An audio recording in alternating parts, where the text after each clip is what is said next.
मंजिलें क्या है, रास्ता क्या है, हौसला है तो फासला क्या है।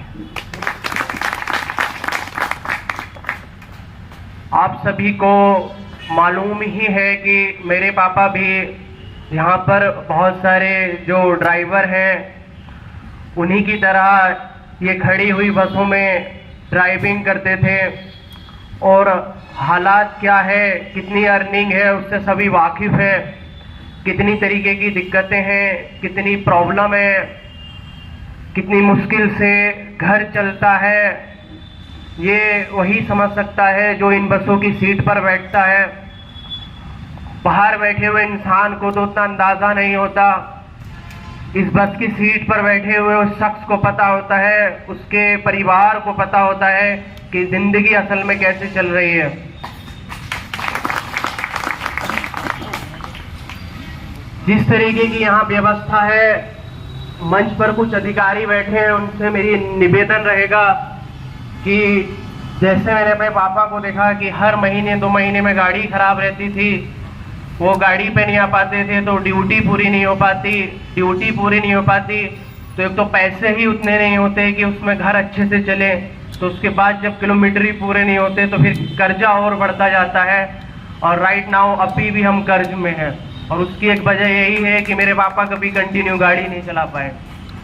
तो शायद यहाँ पे जो भी लोग होंगे वो कहीं ना कहीं इस प्रॉब्लम को झेल रहे होंगे। यहाँ खड़ा हुआ हर एक ड्राइवर कंडक्टर उस परेशानी में होगा और आप लोगों के हाथ में होगा कि यहाँ के ड्राइवरों को आप बेहतर सुविधाएं दे पाएं, उनके अगर विश्राम कक्ष सामने है तो कुछ बेहतर कर पाएं जिससे उनको आराम मिले। आप सब कुछ तो नहीं कर सकते, लेकिन जो भी आपके अख्तियार में है कोशिश करें कि वो बेहतर कर पाएं जिससे उनकी ज़िंदगी आसान होगी, तो उनकी परिवार की ज़िंदगी आसान होगी। ड्राइवर सिर्फ एक इंसान नहीं है, उसके पीछे एक परिवार है, किसी के पीछे 4 बच्चे हैं, किसी के पीछे 5 बच्चे हैं। जब उसकी अर्निंग उतनी नहीं होगी, उसकी परेशानियां कम नहीं होंगी, वो ठीक से आराम नहीं कर पाएगा, तो कैसे वो अपने बच्चों को आगे लेके जाएगा। तो यहाँ पर जो भी परिषद है, जो भी काम करती है, मुझे तो उसका अंदाजा नहीं है, तो एटलीस्ट ये एक बहुत छोटा तबका है जिसको कोई रेस्पेक्ट भी नहीं देना चाहता। मैंने अपने बाप के साथ भी बसों में सफ़र किया, जिस तरीके की प्रॉब्लम आती है वो बहुत एक मतलब झकझोर देने वाली कंडीशन है कि इस तरीके से चीज़ें होती हैं। उन परिस्थितियों में संघर्ष करना, पहले मुझे लगता था कि जब मेरा सिलेक्शन हुआ तो लोगों ने मुझे बहुत अप्रिशिएट किया, तो मुझे लगा नहीं यार ये मुझे ज़्यादा ओवर रेट कर रहे हैं। लेकिन जब मुझे धीरे धीरे समझ में आया, जितने सेलेक्टेड लोग थे उनसे मैं मिला, तो फिर मुझे लगा कि यार सच में मेरी सफलता बड़ी है। यहाँ से निकलकर, इन परेशानियों से लड़कर, इन चुनौतियों से लड़कर यहाँ तक पहुँचना किसी पहाड़ को तोड़ने से कम नहीं है। और आप सबसे भी मेरी ये गुजारिश रहेगी, जितने भी लोग यहाँ खड़े हैं, कोशिश करना कि जितना हो सकता है अपने बच्चों को बेहतर शिक्षा दें। जो भी आपके लिमिट में है, जो आप सबसे बेहतर कर सकते हैं वो करने की आप कोशिश करें। आपके पास उतने रिसोर्सेज तो नहीं है कि आप सबसे बेस्ट कर सकें, लेकिन ये है कि कुछ अच्छा कर पाएंगे। दिक्कतें परेशानियां तो लाइफ में होनी ही चाहिए। अगर कुछ लाइफ में दिक्कतें परेशानी नहीं है तो फिर मजा भी नहीं है जीने का। लेकिन यही है कि यहाँ पर बैठे जिस भी इंसान के पास वो कैपेसिटी है, वो पावर है कि अगर मेहनत करके वो दूसरों की परेशानियों को कम कर सके, तो यकीन मानिए वो जिंदगी में बहुत आगे जाएगा। ये मेरा तजुर्बा है। मतलब मेरा ये मानना है कि जितनी आप लोगों की मदद करेंगे, कुदरत आपकी मदद करती है, कुदरत आपको पसंद करती है, और जिसको कुदरत पसंद करती है उसको दुनिया पसंद करती है। तो यही है कि कोशिश कीजिएगा, अपने बच्चों पर इन्वेस्ट कीजिए। बहुत सारे लोगों के घर नहीं बने हुए होंगे, हमारा भी नहीं बना हुआ था, लेकिन हमारा फोकस पहले एजुकेशन पे ही था कि अगर एजुकेशन अच्छी हो जाएगी, हम लोग कहीं सेटल हो जाएंगे, तो हम चीज़ें बाद में कर लेंगे। तो उन सब से भी यही कहना है कि अपने बच्चों की पढ़ाई पे इन्वेस्ट कीजिएगा। जितना आप इन्वेस्टमेंट अपने बच्चों की पढ़ाई पे करेंगे, यकीन मानिएगा जो रिटर्न होगा उसकी कोई लिमिट नहीं होती। महीने के, साल के अगर आप हिसाब लगाओ तो 10-15 हज़ार रुपए साल का खर्चा आता है एक बच्चे की अच्छी एजुकेशन में। अगर 10-20 साल 10 या 15 साल अगर वो पढ़ा भी तो 2.5 से 3 लाख वो टोटल मतलब उसका वो खर्चा आता है। लेकिन जो वो इंसान बन के निकलेगा, जो अपनी मेहनत से हासिल करेगा, उसकी कोई कीमत नहीं है।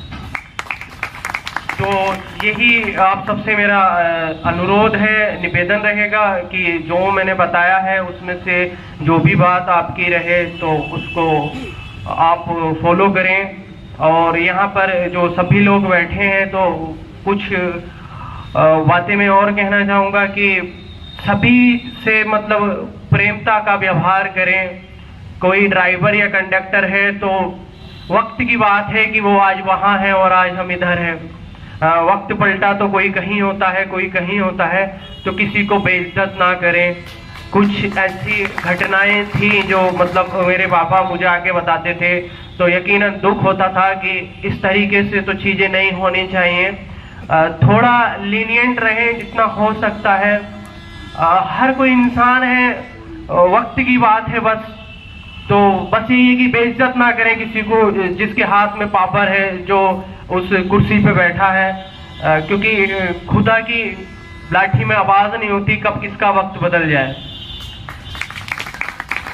और यही है कि जो भी ड्राइवर हैं या कंडक्टर हैं तो कोशिश करें 1-2 बार अपने बच्चों को अपने साथ लेकर जाएं तो उनको वो संघर्ष पता चलेगा। मतलब मैं 11th क्लास में अपने पापा के साथ गया था अलीगढ़, तो एक्चुअली में मुझे वो वक्त याद है आज भी कि मतलब मेरे पापा शीशे साफ कर रहे थे आगरा के रोडवेज अड्डे पे। तो उस टाइम तक मुझे पता नहीं था कि रोडवेज के शीशे भी मतलब खुद से साफ करने होते हैं। तो वो ऐसी चीज थी, एक ऐसी चिंगारी थी कि यार कुछ भी करूंगा लेकिन इस चीज से निजात दिलाऊंगा। तो मैंने मेहनत करी। मेरा खुदा से रहता था कि मैं जिंदगी में कभी एक दुआ मांगूंगा वो मेरी कबूल करना, मतलब बचपन से मेरा ये था। तो मैंने उसी वक्त वो दुआ मांगी थी कि आप खुदा मुझे IAS बनाना। तो वक्त ज्यादा लगा लेकिन मैं बन गया। और ये प्रोग्राम मेरे लिए बहुत गर्व की बात है कि मैं यहाँ आया। मैंने हजारों लोगों के प्रोग्राम अटेंड किए, बहुत जगहों पे मैं गया, लेकिन मैं जिंदगी में इतना रोया कि मैं कभी रोया नहीं। लेकिन अब मैं थोड़ा सा वो हूँ क्योंकि यहाँ मेरी वो बातें निकल के आ रही हैं जो जिंदगी में मैंने एक्चुअली में फेस करी हैं। तो ये वो मंच है जो मुझे मतलब सारे प्रोग्रामों में एक याद रह जाएगा, क्योंकि यहीं से निकलकर मतलब मेरे बाप ने वो संघर्ष झेला, वो परेशानियां झेली, जिनको मैंने करीब से देखा और आज मुझे मौका मिला कि मैं आप लोगों से वो बताऊं। तो जिंदगी में बहुत दिक्कतें हैं, परेशानी है, लेकिन डरना नहीं है। वो एक शेर है कि न संघर्ष न तकलीफ तो क्या मजा है जीने में, और बड़े से बड़े तूफान थम जाते हैं जब आग लगी हो सीने में। तो उस तरीके की चिंगारी अपने अंदर जलाइए, उस तरीके की चिंगारी अपने बच्चों के अंदर जलाइए कि जो भी दिक्कतें चल रही हैं, परेशानियां चल रही हैं, सब खत्म हो जाएंगी। बस जरूरत है तो ईमानदारी से मेहनत करने की। और मैं हमेशा हर जगह जाकर ये बोलता हूं कि इतनी मेहनत आप भी कीजिए, इतनी मेहनत अपने बच्चों से भी कराइए कि वो किसी को ना जवाब दें, वो खुद को ही जवाब दे दें। 12th के बाद बच्चों को उतनी समझ होती है कि क्या चीज वो सही कर रहा है, क्या चीज गलत कर रहा है। तो बस वो इतना कर ले कि शीशे के सामने खड़े होके बोल दे कि हाँ मैंने 100% दिया है। तो सिर्फ ये बात उस तक पहुंचा दीजिएगा, यकीनन कामयाबी मिलेगी। और आप लोग भी जितनी मेहनत कर सकते हैं करिएगा। चीजें आपके पक्ष में नहीं है लेकिन लड़ना पड़ेगा।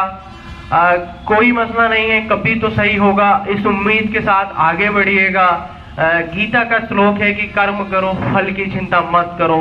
तो आपका काम ही है सिर्फ कर्म करते रहना, फल देने वाला तो ऊपर वाला ही है।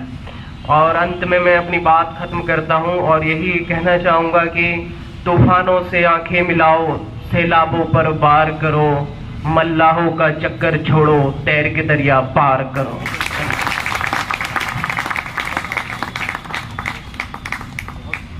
देखिए,